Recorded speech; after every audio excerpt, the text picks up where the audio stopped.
Hello दोस्तों, आज के इस वीडियो में हम देखेंगे इलेक्ट्रॉनिक फ्यूल इंजेक्शन सिस्टम के बारे में। इलेक्ट्रॉनिक फ्यूल इंजेक्शन किस तरह काम करता है वो सारी चीज़ें इस वीडियो में आपको डिस्कस करने वाला हूं। लेकिन इससे पहले आपको समझना होगा कार्बोरेटर के बारे में, क्योंकि ये कार्बोरेटर का ही एक एडवांस सिस्टम है। तो इसलिए सबसे पहले आपको समझना होगा कार्बोरेटर के बारे में। कार्बोरेटर क्या होता है? वो एयर और फ्यूल का मिक्सचर करता है, ठीक है। और वो एक मैकेनिकल डिवाइस होता है। जिस तरीके से आपको इस एनिमेशन में दिख रहा होगा, ये किस तरीके से ये एयर को और फ्यूल के मिक्सचर को मिक्स करके और आपके इंजन के मैनिफोल्ड में इनलेट में भेज रहा है और किस तरीके से कंबशन हो रहा है और यहाँ से आपका एग्जॉस्ट हो रहा है। तो लेकिन इसमें भी कुछ प्रॉब्लम थी। क्या प्रॉब्लम थी वो पहले देख लेते हैं। इसका डिसएडवांटेजेस देख लेते हैं कि can not provide a perfect air fuel ratio consistently. मतलब जो आपका एयर और फ्यूल का जो रेशियो है वो आपका हमेशा ये एक जैसा नहीं देगा, क्योंकि ये एक मैकेनिकल डिवाइस है। तो इससे कभी ऊपर कभी रिच मिक्सचर, कभी लीन मिक्सचर, तो ये इसका ये प्रॉब्लम होती है।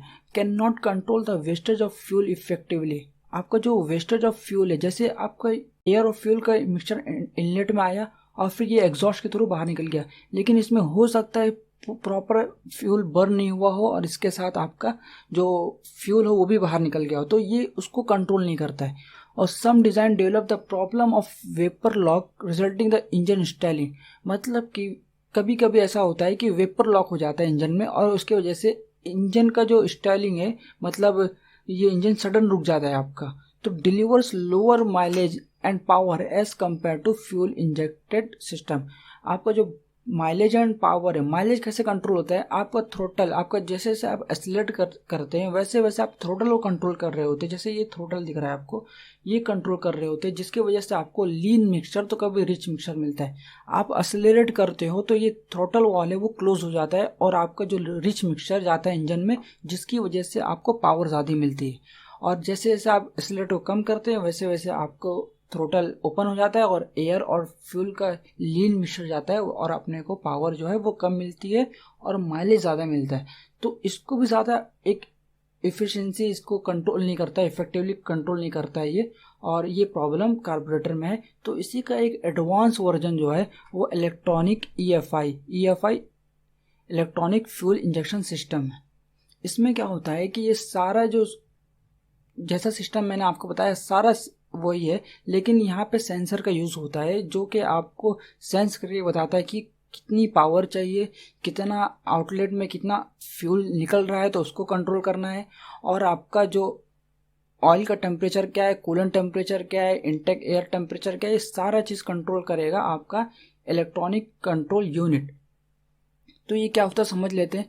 ये भी वही काम करता है, आपका एयर और फ्यूल को मिक्स करके आपको इनलेट में, इंजन के इनलेट में देगा। तो लेकिन यहाँ पे सारा चीज़ इलेक्ट्रॉनिक कंट्रोल होती है, तो यहाँ पे आपको इफिशिएंसी है जो वो है ज़्यादा मिलती है। तो the electronic fuel injection system was designed to optimise the fuel consumption and reduce the amount of polluting particle emit from the exhaust pipe. समझ में आया ये क्या कर रहा है कि आपका जो पार्टिकल, जो आपका जो फ्यूल जो अगर जो एग्जॉस्ट से निकल रहा है तो उसको भी ये ऑक्सीजन सेंसर की मदद से ये आपको कंट्रोल कर लेगा। यहाँ पे लिखा हुआ EFI system has almost completely replaced usages of carburettor. Carburettor का ये एक रिप्लेसमेंट है ये, तो ये बात आपको दिमाग में क्लियर हो गई।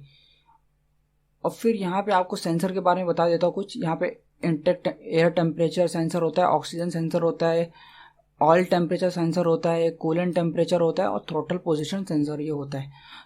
जैसे यहाँ पे आपका फ्यूल सप्लाई फ्यूल पंप के थ्रू यहाँ पे आता है। यहाँ पे एक प्रेशर गेज भी होता है, प्रेशर सेंसर भी होता है।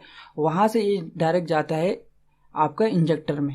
इंजेक्टर से आपका जो फ्यूल है वो इंजेक्ट होता है इनलेट में और यहाँ पे एयर भी आता है और एयर और फ्यूल का मिक्सचर होके यहाँ पे आपको जो भी पावर है वो मिलती है। और ये सारी चीज़ कंट्रोल होती है इलेक्ट्रॉनिक कंट्रोल यूनिट के जरिए। तो थैंक यू सो मच दोस्तों, आज के वीडियो में इतना ही था। मिलते हैं नेक्स्ट वीडियो में। वीडियो पसंद है तो लाइक करना दोस्तों और चैनल को सब्सक्राइब करना। Thank you so much.